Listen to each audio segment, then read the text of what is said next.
Bom dia. Está funcionando esse Big Night aqui já? Bom dia, pessoal. Bom dia. Então, hoje a gente está aqui para agradecer mais uma vez por estarmos aqui. A gente também está aqui comemorando o aniversário do Adriano. Hoje é aniversário do Adriano. Terça-feira do palestrante. Terça-feira do palestrante. Então, boas energias. Alexandre Lucas, chegamos fazer a parte. O Alexandre vem lá de Pernambuco. Isso. Trazendo boas energias para a gente. E a gente está aí chegando no final do ano e que a gente possa começar a refletir sobre tudo que a gente viveu e sobre tudo que a gente aprendeu, principalmente para colocar tudo isso em prática na nossa vida, fazer aquele resumo do dia e fazer aquele resumo do ano, como falava Santo Agostinho. Então vamos rever tudo que a gente aprendeu para a gente poder colocar isso em prática e fazer um planejamento para a nossa vida para o ano que vem, né? Eu tenho muito que agradecer todo esse tempo a essa casa, a todos vocês, e eu espero que toda essa energia continue crescendo, porque a gente tem aí boas novidades para casa, uma construção e novos projetos aí para casa. Então, a gente vai renovando aí as nossas energias para que a gente possa dar um up aí nesse projeto e dar uma força aí para o Flavinho. Né, Adriano? Então, vamos agradecer mais uma vez. Vamos lembrar da figura de Jesus, elevar o nosso pensamento, acalmar a nossa mente e agradecer. Obrigado, Senhor. Mais uma vez te agradecemos, ó Pai, por todas as bênçãos que o Senhor tem derramado em nossas vidas. Nós te agradecemos, Senhor, também pelos problemas, porque sabemos que através deles estamos crescendo, evoluindo e repensando nos nossos atos, na nossa vida, nas nossas emoções. Então, amigo Jesus, mais uma vez, nós te pedimos que o Senhor envolva todos nós na tua luz, na tua vibração, na espiritualidade amiga dessa casa que nos abraça e cuida de nós, que esteja sempre presente em nossas vidas, na nossa semana, junto com os nossos familiares, no nosso trabalho, e que possamos sempre, amigo Jesus, nos lembrarmos dos teus ensinamentos, mas principalmente da tua lição de amor, Senhor. Mais uma vez te agradecemos. E vamos então fazer a prece que o Senhor nos ensinou. Pai nosso que estais nos céus, santificado seja o vosso nome. Venha a nós o vosso reino. Seja feita a vossa vontade, assim na terra como no céu. O pão nosso de cada dia nos dai hoje. Perdoai as nossas ofensas, assim como nós perdoamos a quem nos tem ofendido. E não nos deixeis cair em tentação, mas livrai-nos e guardai-nos de todo mal. Pois que é teu reino, o poder e a glória para vós. Fique à vontade, Alexandre, a casa é sua. Muito obrigado.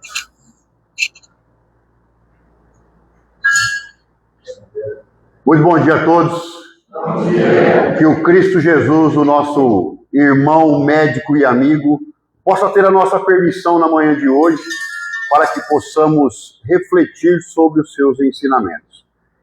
E já começo totalmente na contramão das palavras da nossa irmã, que nos abrilhantou com o início, e nós vamos falar daquilo que nós não aprendemos, daquilo que nós ainda não entendemos. Há muito tempo atrás, decidi transformar o modo de fazer oratória. Todo mundo dizia como é bom te receber para acalentar o nosso coração. Então eu já aviso desde já que eu não venho para acalentar o coração de ninguém. Eu venho para destruir. Eu venho para dilacerar.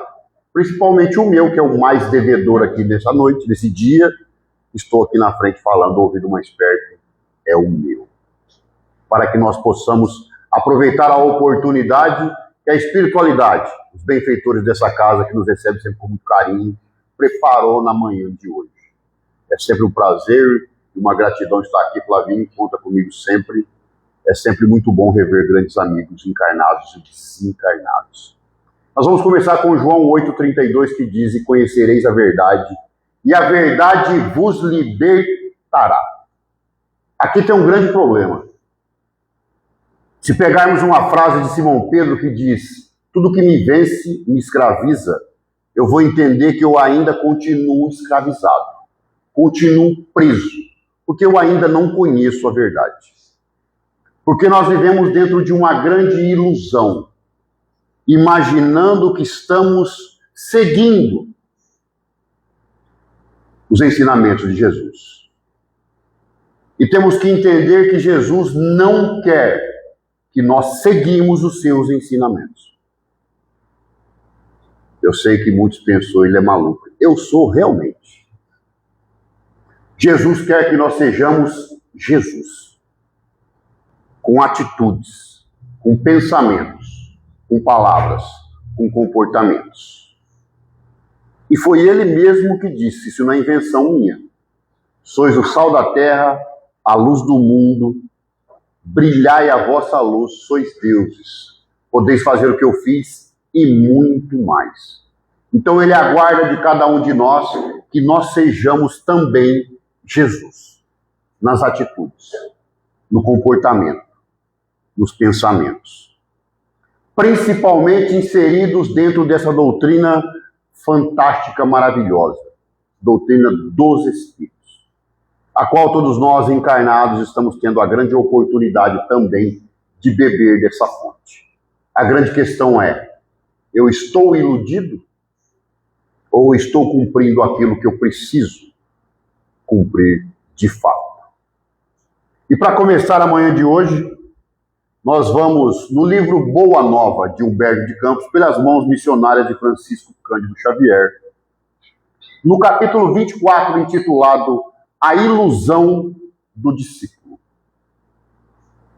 Porque todos nós, ou a grande maioria, temos a impressão que Judas foi um traidor. Judas nunca traiu Jesus.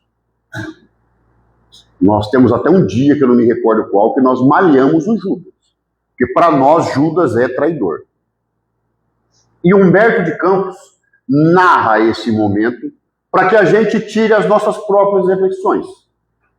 E eu vou aqui tirar da minha maneira, com as minhas palavras, depois vocês estudem o capítulo 24 do livro Boa Nova, para entender o recado. Judas era um Alexandre Lucas na vida, um rebelde.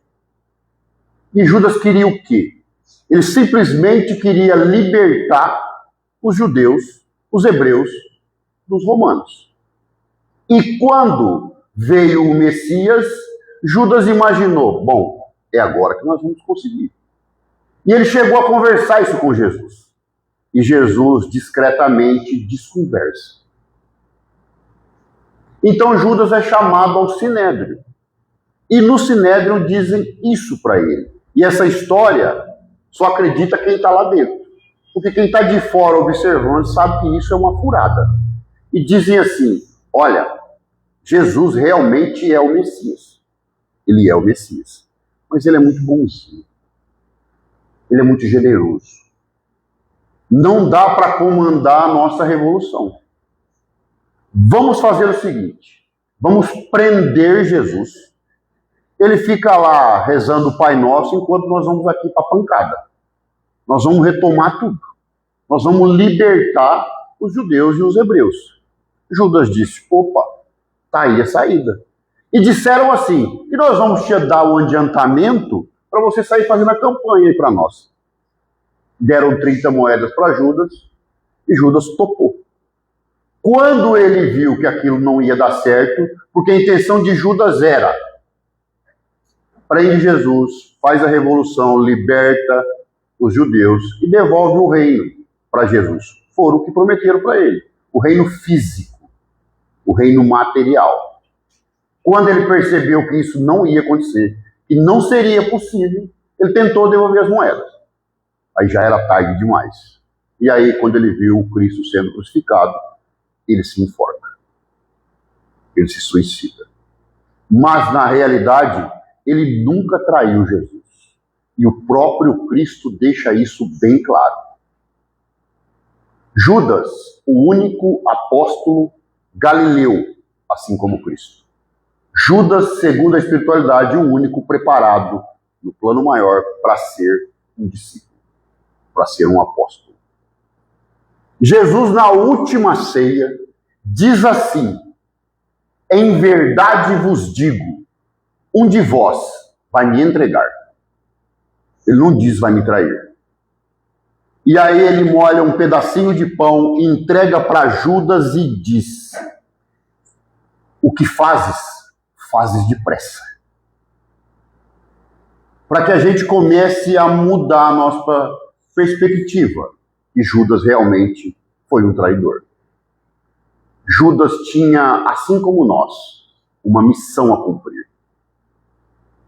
E nós fugimos dessa missão todos os dias. Algum tempo atrás eu sempre costumava dizer, para tirar a minha responsabilidade, que eu tenho obrigação de fazer palestra. Até que Jerônimo, um grande amigo que me acompanha há muitos anos, disse: chega, meu irmão, para de se esconder. Você não tem obrigação nenhuma e você sabe muito bem disso. Que você tem a missão, assim como todos que estão na carne. E nós fingimos que não é conosco. É sempre com o vizinho. E nós, dentro da doutrina espírita, estamos passando um momento muito complicado.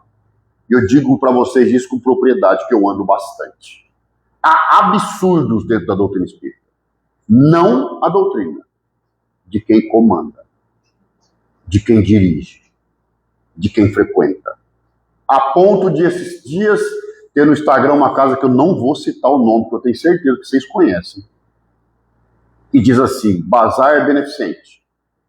Para entrar no bazar é obrigatório passar pelo passe para fazer uma higienização.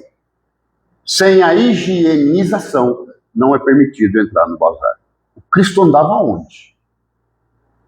No meio de prostitutas, de leprosos, de doentes, de mendigos, de ladrões. E aí alguns doutores da lei, que ainda, infelizmente, vivem nos dias de hoje, criam suas próprias regras, suas próprias leis, deturpando a doutrina espírita.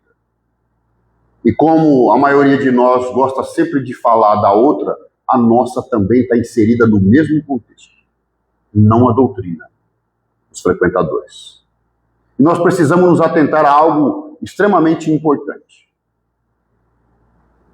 A mocidade espírita. A juventude espírita. Porque eu completo agora, eu sei que vocês vão rir, mas eu completo 25 anos agora, terça-feira.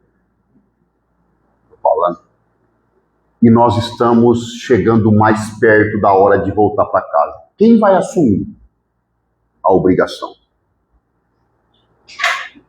Sociedade Parisiense de Espiritismo, fundada por Allan Kardec. Quando Kardec morreu e seus amigos, fechou. Acabou. Porque não tinha ninguém para dar sequência, para continuar o trabalho. E a obra de Deus vai conosco ou vai senosco também. É preciso ensinar, é preciso dar a oportunidade. Esses tempos atrás a gente estava fazendo uma palestra em Fernandópolis, estava conversando eu, a minha esposa e a dirigente da casa. Uma amiga nossa nos procurou e disse: Alexandre, preciso falar com você. O meu filho está andando com muito má companhia. O meu filho está usando droga. Como você mexia com os jovens no futebol, tendo projetos sociais, eu queria uma indicação sua. Aonde eu posso levar o meu filho para que ele possa ter uma orientação, para que ele possa deixar tudo isso. Eu disse: Igreja Evangélica. A dirigente quase desencarnou na minha frente. E me contestou. Mas como assim? Nós temos uma mocidade aqui, igreja evangélica. Ela disse assim para mim, então você vai me explicar? Fácil explicação. A maioria das casas espíritas pega jovem, coloca numa sala e quer pregar evangelho para eles. Vocês acham que isso vai dar certo? Uma semana, eles não voltam nunca mais. Ou então, nós vamos atrair a mocidade, então eu preciso fazer como jovem. Eu vou chegar de calça apertada, mascando chiclete, dizendo, e aí, mano? Também não vai dar certo. O que a mocidade quer? Que os evangélicos inteligentemente têm? Música, teatro, esporte. Atrai a juventude e insere o evangelho de Jesus. Ao mesmo tempo. Falando a linguagem jovem. O que eles gostam de ouvir.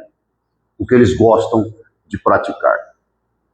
Não é como um amigo do Chico que disse, prega o evangelho dele, que ele pegou o evangelho e bateu na cabeça. Não é assim que nós vamos mudar.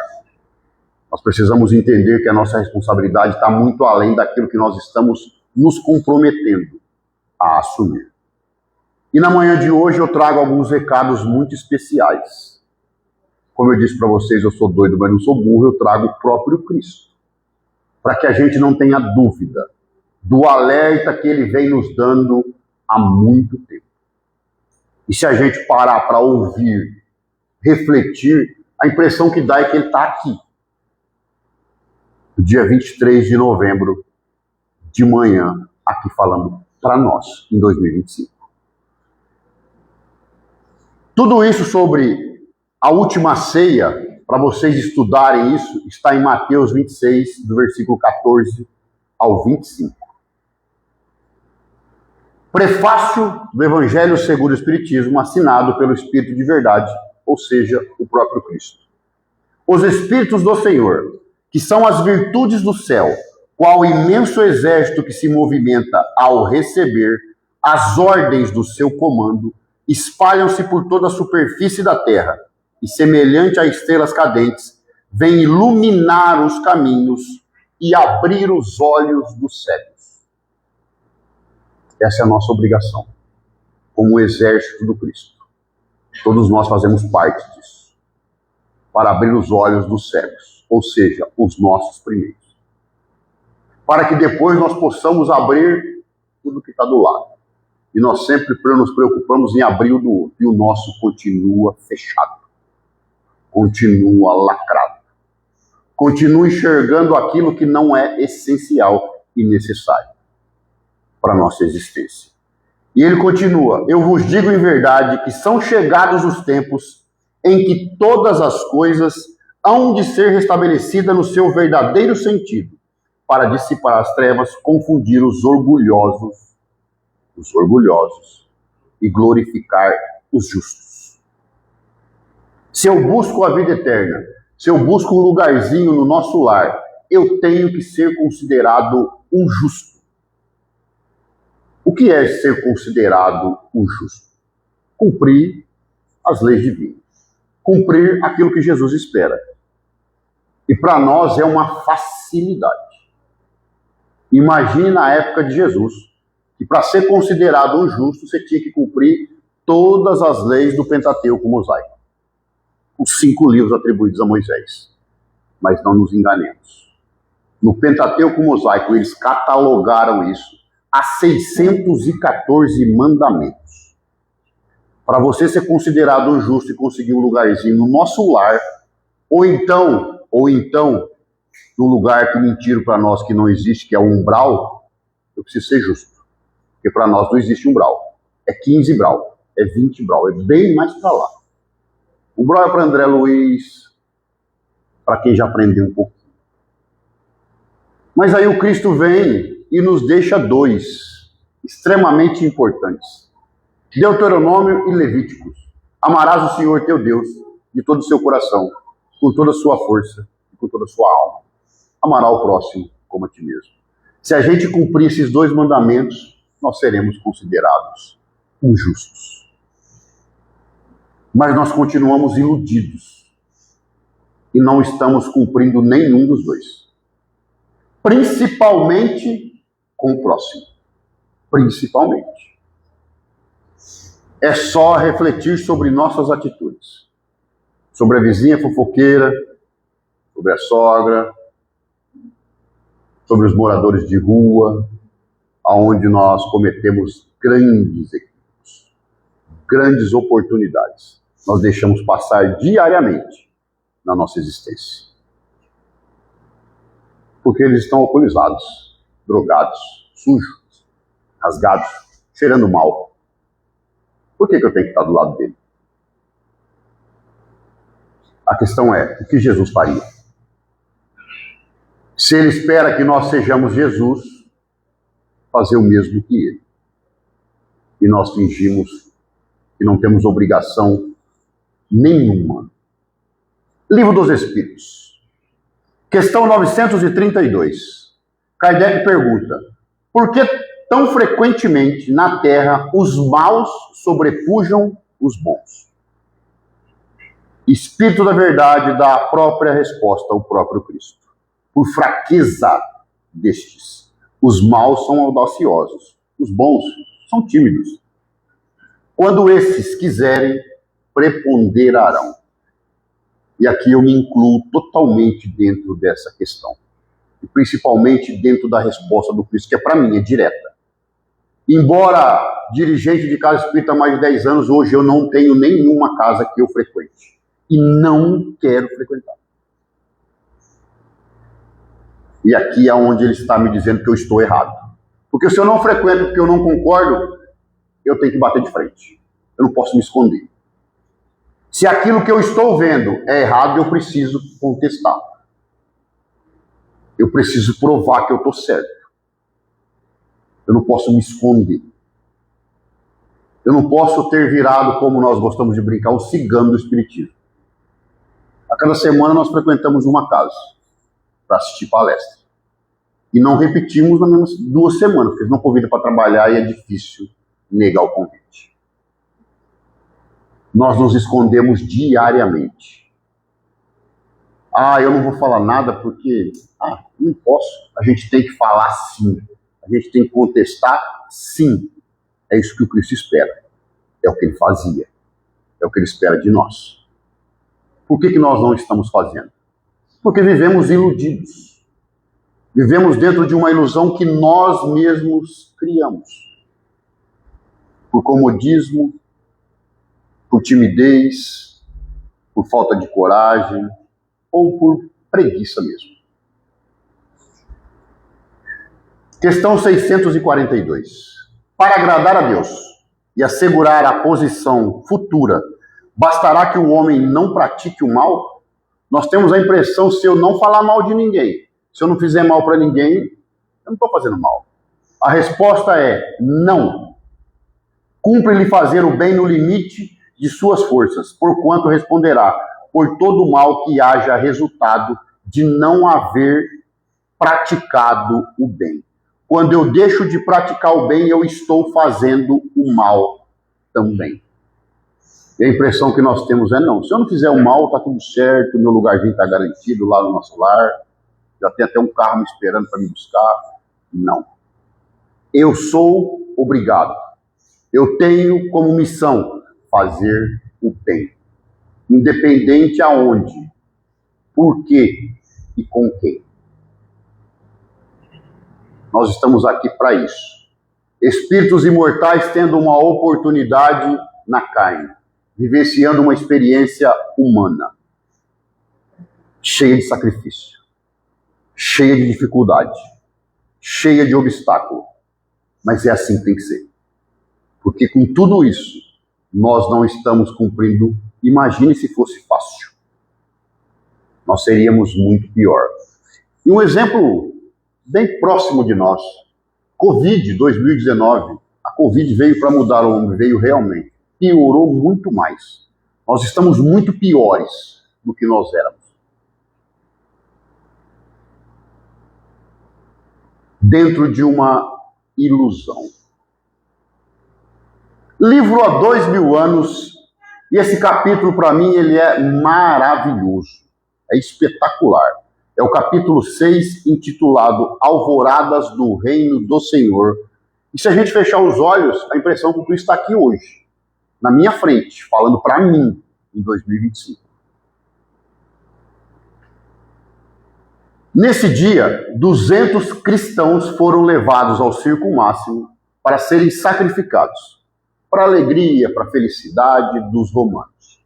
Jogavam nas arenas e soltavam as feras para divertir os romanos. E entre eles, esses 200 cristãos, estava Lívia, a esposa de Públio Lentulus, o nosso Emmanuel.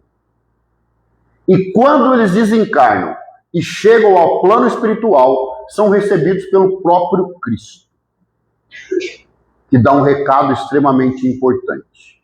Ele diz assim: um sopro poderoso de verdade e vida varrerá toda a terra, que pagará então a evolução dos seus institutos. Instituto da família, instituto religioso, instituto financeiro, tudo aquilo que rege o nosso cotidiano, no dia a dia. E hoje, um dos institutos mais destruídos é a própria família. A gente se dá muito bem com o vizinho, com o amigo. Meu irmão, não quero muito contato, não. É isso que o Cristo está nos alertando. Ele continua: exausto de receber os fluidos venenosos da ignomia e da iniquidade dos seus habitantes, o próprio planeta protestará contra a impertinência dos homens, rasgando as entranhas em dolorosos cataclismos. Há 15, 20 dias atrás, olha o que aconteceu no Paraná. É isso que o Cristo está falando. O planeta está protestando contra as nossas atitudes, contra os nossos comportamentos, como humanidade, como seres humanos. Ele continua: as impiedades terrestres formarão pesadas nuvens de dor, que rebentarão no instante oportuno, em tempestade de lágrimas na face escura da terra. A terra hoje é totalmente escura, porque nós só temos lágrimas, sofrimento, destruição, preconceito, intolerância religiosa, sexual. Podemos ficar aqui um século falando de toda a intolerância que existe no mundo. Quinta-feira tivemos um feriado, Consciência Negra. Um absurdo, na minha visão, tá? Na minha opinião. A minha consciência não tem cor. A minha consciência não tem sexualidade. A minha consciência não tem religião. Não tem credo. É simplesmente consciência. Porque ficamos denominando, nomeando aquilo que nós não cumprimos. Mas o feriado é bom no meio de semana. Para mim é horrível. Para que a gente pense no nosso comportamento. E então, das claridades da minha misericórdia, contemplarei o meu rebanho desditoso e direi aos meus emissários: ó Jerusalém, Jerusalém. Mas nosso Pai, que é a sagrada expressão de todo amor e sabedoria, não quer que se perca uma só de suas criaturas, transviadas nas tenebrosas sendas da impiedade. Não quer que se perca uma só de suas criaturas. Lembram aí nos 100 e pouco que foram assassinados no Rio de Janeiro? É desses que o Cristo está falando. Que ao chegar no plano espiritual, no céu, onde a gente quiser dominar, a visão de Deus para eles e para nós é a mesma. Não há distinção, não há diferença. Se desencarnar hoje não, né? Daqui 100 anos, e chegar lá no plano espiritual com um desses que foram assassinados. O que vai me diferir dele, no olhar divino, na justiça divina, é o meu advogado. É o que eu construí aqui dentro. Esse é o que vai me defender. As minhas atitudes. O meu comportamento. Se eu desencarnar agora, nesse momento, comigo uma prostituta, e chegarmos nós dois no plano espiritual, eu vou chegar de cabeça erguida, de narizinho empinado, pisando em ovos, sorrindo, já esperando a porta do nosso lar se abrir para mim e para aquela criatura, o 15 Brau. Na minha felicidade, na minha ânsia, alguém me barra e diz: espera um pouquinho. O que você fazia quando você passava por um morador de rua lá na sua cidade? Que te pedia um tempo e você dizia: não posso, estou com pressa. Que te pedia atenção, você disse: não tenho tempo para isso. Que te pediam dinheiro, você dizia: para quê? Vai usar droga? Vai beber? Ela parava, ouvia, acolhia, entendia, compreendia, oferecia e ainda, se precisasse, dava uma quantia sem se preocupar com aquilo que ele ia fazer com aquela quantia. Senhor Alexandre, seja bem-vindo ao 15 Brau mais uma vez. Você não entendeu nada. Você não compreendeu nada. E nós vivemos julgando, condenando e apontando o dedo para todo mundo. Mas e para nós, iludidos? E nós dizemos ainda que estamos um passinho na frente dos outros segmentos religiosos. Na realidade, nós não estamos um passinho, não. Nós estamos quilômetros à frente. Só não entendemos ainda. Só não compreendemos. E só não praticamos. Trabalharemos com amor na oficina dos séculos por vindouros. Reorganizaremos todos os elementos destruídos. Examinaremos dedicadamente todas as ruínas buscando material passivo de novo aproveitamento.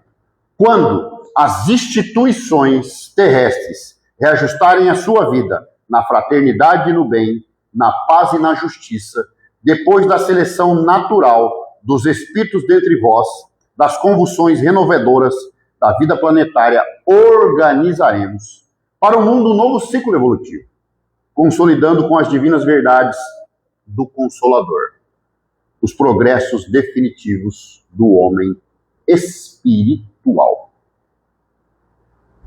Quando tudo isso se reorganizar, aí sim nós iremos começar a pensar em regeneração, a qual muitos de nós acham que está aí, às portas, prestes a acontecer. Meu filho tem 23 anos, não está preocupado em namorar, casar muito menos. O meu tataraneto talvez não pegará a regeneração, vai ficar bem mais para frente.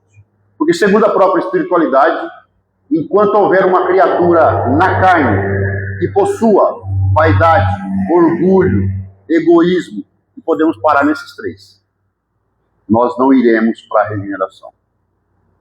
É só olhar o mundo, é só olhar a atitude, o comportamento, e nós iremos perceber que vai muito longe ainda.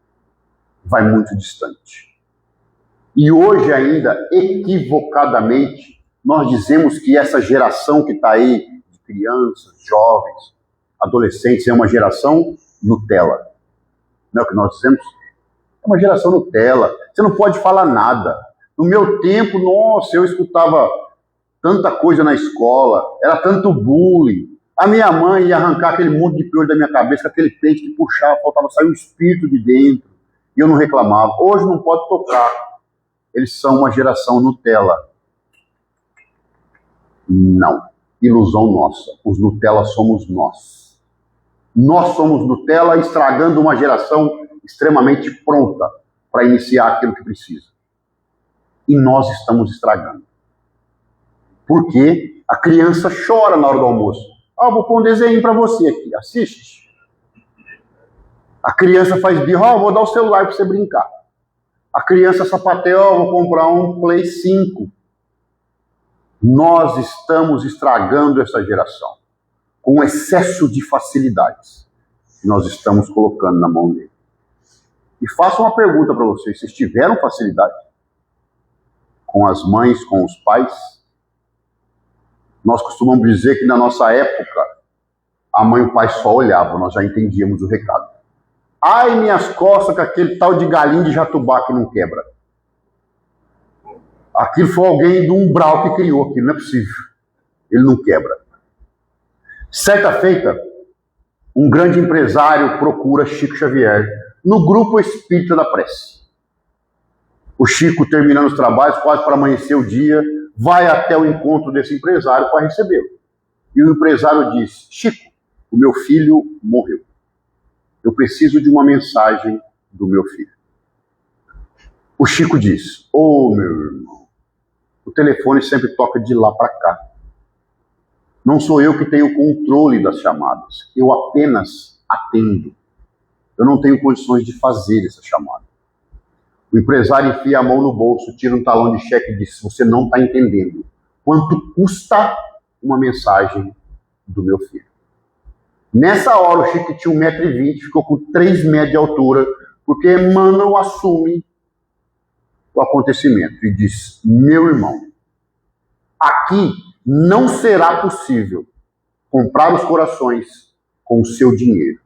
O seu filho morreu por excesso de facilidade que você colocou na mão dele.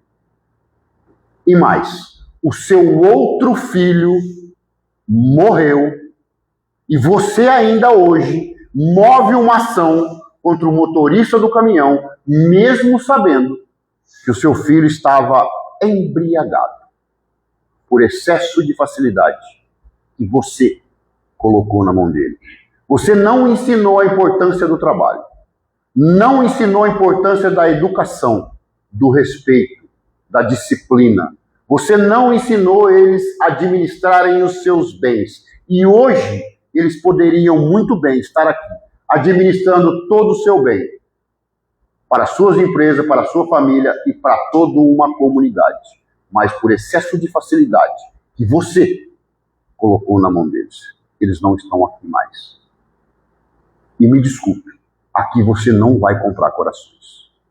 O seu dinheiro aqui não tem valor algum. O empresário abaixou a cabeça, colocou o talão de cheque no bolso e foi embora e entendeu o recado. É o que nós, ou a maioria de nós encarnados, estamos fazendo hoje com os filhos. Não tem nenhuma avó aqui não, eu posso falar mal, né? As avós que dizem que são as mães que deu certo. Ah, como eu queria que a minha mãe fosse igual a minha avó. Mas, de uma certa forma, nós estamos atrapalhando. Nós precisamos entender que nós precisamos orientar, nós precisamos educar, nós precisamos dar disciplina para que eles façam aquilo que eles vieram programados, assumiram a responsabilidade de mudar o mundo, porque são espíritos extremamente preparados. Tem criança que já sai da mãe quase falando inglês. Você dá um celular com criança de 1 ano, ele desmonta e monta. Se bobear, faz 2 celulares. Por que será que nós ouvimos tanto a espiritualidade dizer que no plano espiritual, isso aqui é sucata? O celular é ultrapassado. E todas as doenças que nós labutamos aqui tanto, mas já existe cura. E nós não estamos prontos para receber tudo isso. Porque nós também viemos preparados. Só que nós estacionamos. E nós ainda estamos prejudicando uma geração extremamente pronta para isso. É preciso fazer o caminho inverso agora. Entrar na contramão das minhas atitudes, dos meus comportamentos. Einstein dizia: loucura é querer resultados diferentes tendo as mesmas atitudes. Ou seja, atitudes iguais, resultados exatamente iguais. Por que nós sofremos tanto? Por que está tão difícil? Sabe por quê? Porque nós ainda nos colocamos diante de Deus, do Cristo, da espiritualidade, como, e não tem nada com eles. É simplesmente uma analogia, como mendigos. As nossas preces são como mendigos. Ai, Senhor, por favor, me ajuda a doencinha aqui, o dinheirinho aqui. Ah, Senhor, ajuda o meu filho que vai numa entrevista de emprego. Egoísmo, hein? Não, é meu filho. Egoísmo. Quantos vão junto para a entrevista de emprego? Qual seria a nossa obrigação como conhecedores e entendedores dos ensinamentos de Jesus? Vamos pedir para todos. E que lá Deus dê àquele que está pronto e seja merecedor. Nós somos filhos de Deus, irmãos de Jesus. Nós somos fracos para ficar pedindo isso aqui. Deus, inteligência suprema, causa primária de todas as coisas, criador de tudo. E nós estamos pedindo o dinheirinho para pagar a luz, a água. Sabe por que nós sofremos? Por que nós estamos nessa situação? Porque é o que nós estamos pedindo. É isso que nós estamos pedindo para Deus. Até para isso nós estamos fazendo errado. Nós somos filhos, herdeiros. Nós temos direito a tudo. E precisamos parar com a ideia de que fecha uma porta, Deus abre 10. Mentira! Deus não vai abrir nenhuma. Pensado, ele é doido. Não sou, não. Ele nos mostra 1000 portas à nossa disposição. Mas quem precisa levantar, ir lá, abrir e tomar posse, sou eu. Eu preciso fazer a minha parte. A porta está lá. Ele já mostrou. Uma pessoa que chega na sua vida, uma oportunidade de uma promoção no trabalho, uma cura de algo que você vem sofrendo há anos, uma mensagem que você lê que muda a sua vida, uma formiguinha, aquelas amarelinhas que eu esqueci o nome dela, sabe aquelas pequenininhas que carregam uma folha desse tamanho em cima dela, que é desse tamanhozinho? Aquilo lá é um sinal de Deus para você. Uma formiguinha desse tamanho carrega 10 vezes mais o seu peso, individualmente. Você não vê 2 formiguinhas carregando uma folha, não. Ou seja, nós também estamos aqui individualmente. Cada um é responsável pela sua evolução, pelo seu comportamento. Mas no final, somos igual a formiga. Temos que levar tudo para o nosso formigueiro.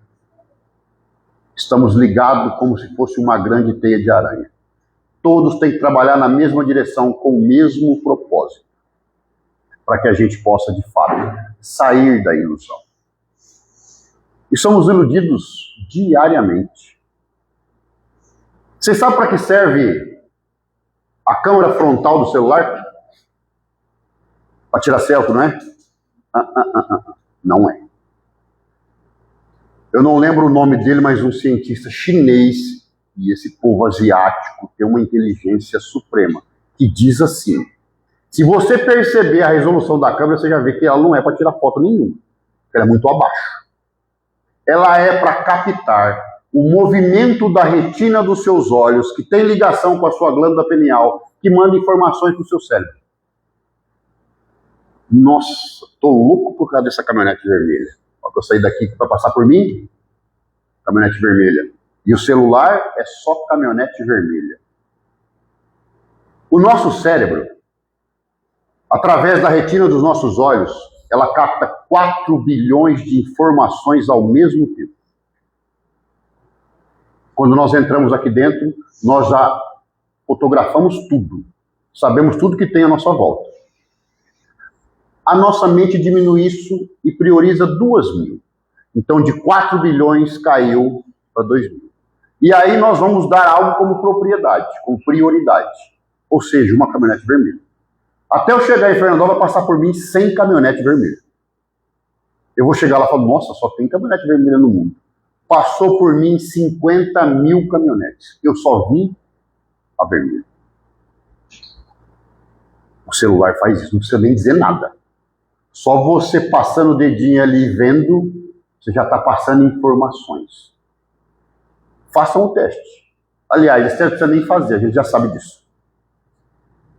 E a gente nem percebe. que é manipulado 24 horas por dia.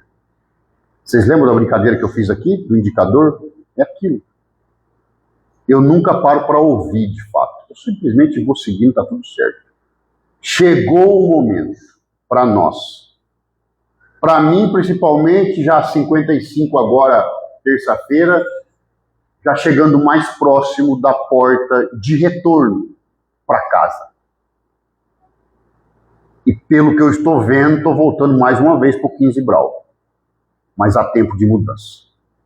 Há tempo de mudar. Basta sair da ilusão. E para encerrar, prefácio de uma obra que eu acho espetacular, a qual eu indico estudar nessa encarnação no mínimo 500 vezes. Para que a gente comece a entender, aprender um pouquinho mais, que é a obra Paulo e Estevão. Essa obra, ela machuca. E aí, ela vai brigar comigo, porque ela sempre fala que eu uso ela como exemplo. Mas como é que eu vou usar outra pessoa? Tem que ser ela. É obra muito difícil. Essas palavras não dá para entender. Realmente não dá para entender, difícil? Ou nós começamos a nos ver nas entrelinhas e saímos correndo. Lembra que Joana de Anjos e Divaldo, quando disse, diminui aí o português, dá uma aliviada. Não sou eu que preciso descer, é vocês que precisam subir. Nós ainda, ou muitos de nós têm, o Cristo, cristão. Cristo nunca foi cristão. O cristianismo veio pós o Cristo.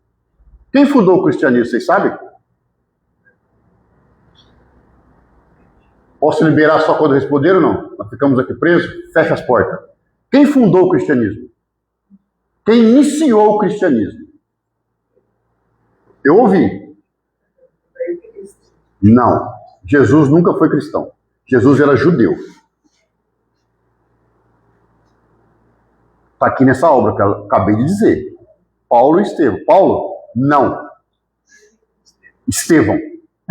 Estevão começou o cristianismo no mundo. Então eu vou mudar. Não é mais 500, é 1000 vezes nessa encarnação. Eu estou quase perto, falta só 490 vezes.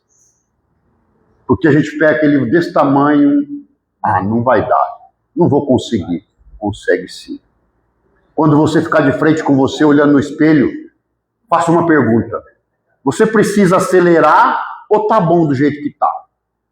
Se a resposta for acelera, dá sequência. Eu trabalhei alguns anos atrás aqui, não sei nem se existe ainda, o Café Simo. Existe ainda? Do meu xará, seu Alexandre. O supervisor um dia nos disse, numa reunião aqui, se você levantar de manhã, fizer o que você tem que fazer, antes de sair, vai para o espelho. Olha para a tua cara e pergunta, você compraria de mim? Se a resposta for não, tira a roupa, vai dormir. É melhor você deixar de vender aquele dia do que prejudicar a marca e principalmente a sua renda. Ele tem total razão. A gente levanta às vezes, e aí eu vou dizer uma coisa para vocês, como especialista em hipnose clínica, o cérebro é burro. Como assim? Uma máquina extremamente poderosa, a mais avançada do mundo é burro. O que você conta para ela, ela acredita. Eu vou tentar levantar aquela jarra. Você só vai tentar. Foi o que você disse. Eu preciso mudar, eu vou tentar. Você vai passar a vida tentando. Você levanta de manhã, olha para o espelho, nossa, meu dia vai ser horrível. Se prepara, vai ser um dos piores. Você pode levantar destruído. Olha para você e diz, o meu dia hoje será maravilhoso. Se prepara para ter o melhor dia da sua vida. Você contou isso para o seu cérebro. Sabe quem dizia isso, que devia ser hipnoterapeuta também como eu? Um tal de Jesus. Dizia, a tua fé te curou. Porque a fé está aqui, nunca esteve aqui. Ela está na mente. O que você acredita, ela realiza. Vocês não sabem o que o cérebro é capaz de fazer. Eu já assisti em curso cirurgia no cérebro, sem anestesia, porque o paciente não pode tomar anestesia. Simplesmente com hipnose. que é o autocontrole da sua própria mente. Abrir, fechar e ele tranquilo. A capacidade que nós temos aqui dentro é impressionante. E o pior, nós não conhecemos 1% ainda. 1%. Treinem a sua mente diariamente. Mude. O tentar elimina. O negativo não existe. É só positivo. Saiu daqui, tropeçou, arrancou a ponta do dedo. Que maravilha, eu mereci isso. Mas vai ser maravilhoso meu dia. Eu não vou ter nem dor. Você não vai ter dor. Você não vai ter dor. Lembra da mulher hemorrágica? Pedacinho de pano? Mas ela acreditou. Que se tocasse, ela curava. Não tenho dúvida nenhuma. E para encerrar, nesse prefácio assinado por Emmanuel, de Paulo Estevam, ele diz: certo é que o inovidável tecelão trazia o seu ministério divino, mas quem estará no mundo sem o seu ministério de Deus? Ou seja, todos nós viemos para cá com o nosso ministério de Deus no nosso bolso. É preciso abrir e cumprir. É preciso fazer. Muita gente dirá que desconhece a própria tarefa. Isso aqui eu digo todo dia. Que é insciente a tal respeito. Mas nós poderemos responder que além da ignorância, a desatenção e muito capricho pernicioso. Os mais exigentes advertirão que Paulo recebeu um apelo direto, mas na verdade todos os homens menos rudes têm a sua convocação pessoal no serviço do Cristo. Nós dizemos assim, mas Saulo de Tarso, às portas de Damasco, recebeu a visita de Jesus. Ele esteve com Jesus. Jesus se apresentou para ele. Hoje, Jesus está aqui, na sua casa. E a casa é dele, não é nossa. Ele se apresenta para nós todos os dias. Ele também se apresenta para nós. Ele também nos convida. Nós estamos cegos e iludidos. Não ouvimos, não sentimos, não enxergamos. É preciso enxergar. Porque muitos ainda se esperam que o Cristo se materialize na minha frente e isso não vai acontecer, porque também não tem necessidade. Nós recebemos a visita dele todos os dias. E assim como está lá em João 20, quando ele diz para Maria, por que me procura entre os mortos? É o que nós fazemos. Cristo está muito vivo. Dentro de cada um de nós. Nós que não estamos deixando a porta se abrir. Mas ele está muito vivo. Esperando que eu seja, que vocês sejam, Jesus também. Mas a essência, o apelo, é sempre a mesma. O convite ao ministério chega às vezes de maneira sutil, inesperadamente. A maioria, porém, resiste ao chamado generoso do Senhor. Ou seja, nesse momento, nesse exato momento, uma voz sublime, suave, te convida para ser Jesus. Te chama em todos os momentos para ser Jesus. E se nós pararmos, silenciarmos a nossa mente, abrirmos o nosso ouvido, a nossa percepção e a nossa consciência, nós vamos ouvir lá no fundo ele dizendo assim: por que tendes medo? Chega de medo. É hora de ter coragem e assumir o nosso compromisso. Que o Cristo Jesus, o médico das almas, visite o seu lar hoje, é o meu desejo. E como já é de costume, quando eu desencarnar, eu tenho certeza absoluta que eu irei para o nosso lar 3, já estou mais moderno, começo a gravar agora, porque está aqui mais uma vez, eu senti um bom pedacinho do nosso lar. Muita paz, muito obrigado, e um beijo no coração de cada um.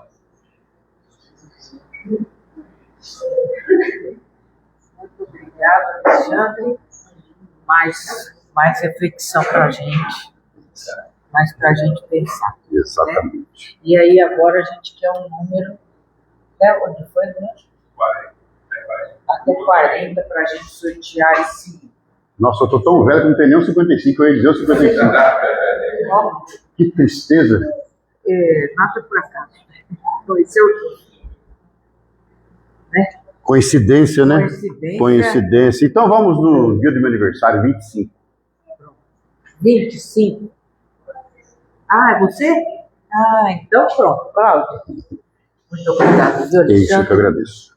Ah, e aí?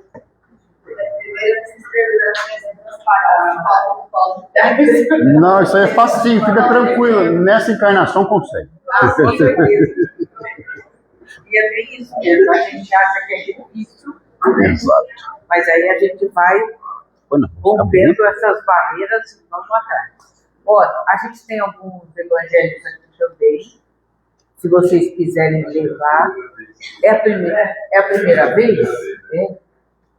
Então, pronto.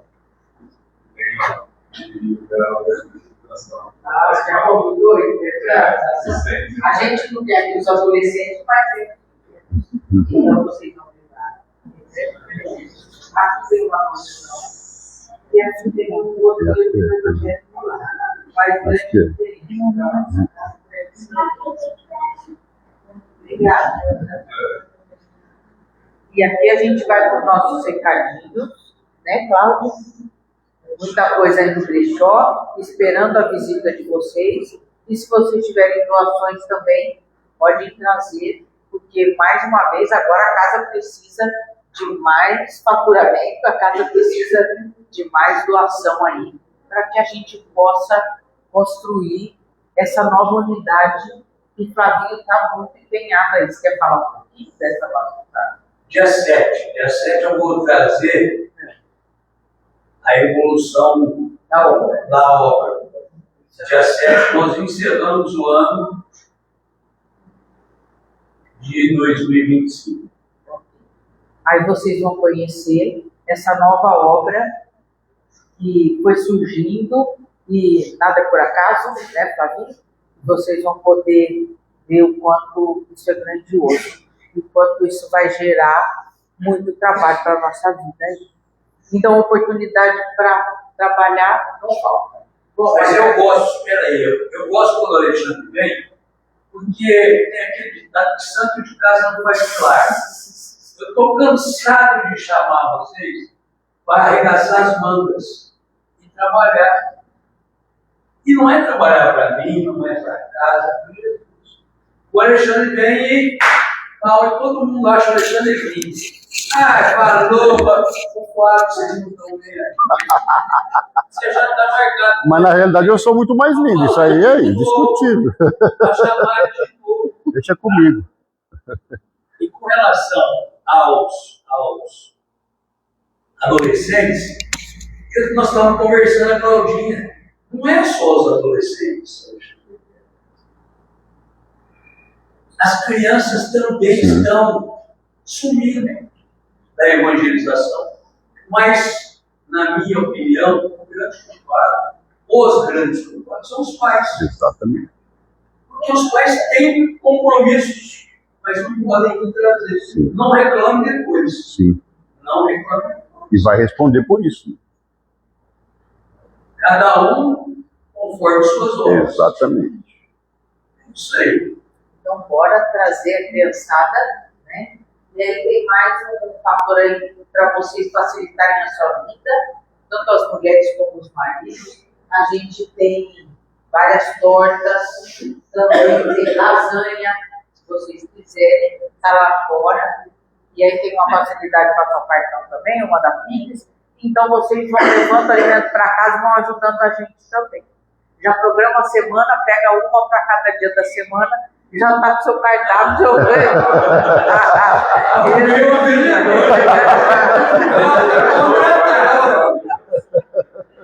Pronto, já está com o cardápio da semana resolvido, né? Mas a rifa nós vamos deixar para a semana que vem, aí a gente avalia, se a gente tiver uma doação, e vai gerar essa rifa a partir da semana que vem. Mais algum? Vem estudo na quarta-feira. Quem quiser participar online, faz a diferença aí pra gente, tá? Mais algum recado para mim? A evangelização no sábado de manhã. Tragam as crianças aí, ou se quiserem participar também, vem. Eu brinco, de mamãe calculando. Exato. Pode vir que todo mundo aprende. E aprende, não é com a Claudinha, não é com a Maria Cláudia, não é com a Adriana. com a Renatinha, com a... Não, aprende com as crianças. As crianças ensinam mais do que eles. É isso, é bem o que ele falou. Essa geração está pronta, a gente vai vendo e vai sentindo isso. O Alexandre falando, eu lembrei da Maria Alice. A Maria Alice tinha atrás da porta a Jurema. A Jurema era uma cinta dessa largura assim. Ela falava para mim e para os irmãos, para o quarto mundo para cima. Aí apanhava, igual a César fazia também no César, mas fecha a marca. A César batia na mão, mas fecha a marca. Então, acabava isso, minha mãe falava, agora abraça. Brigou com sua irmã, abraça os dois, fica 10 minutos abraçados. essa é a psicologia. Né? Então, muito obrigado mais uma vez, boa semana para todos e vamos para a nossa segunda parte aí do nosso trabalho.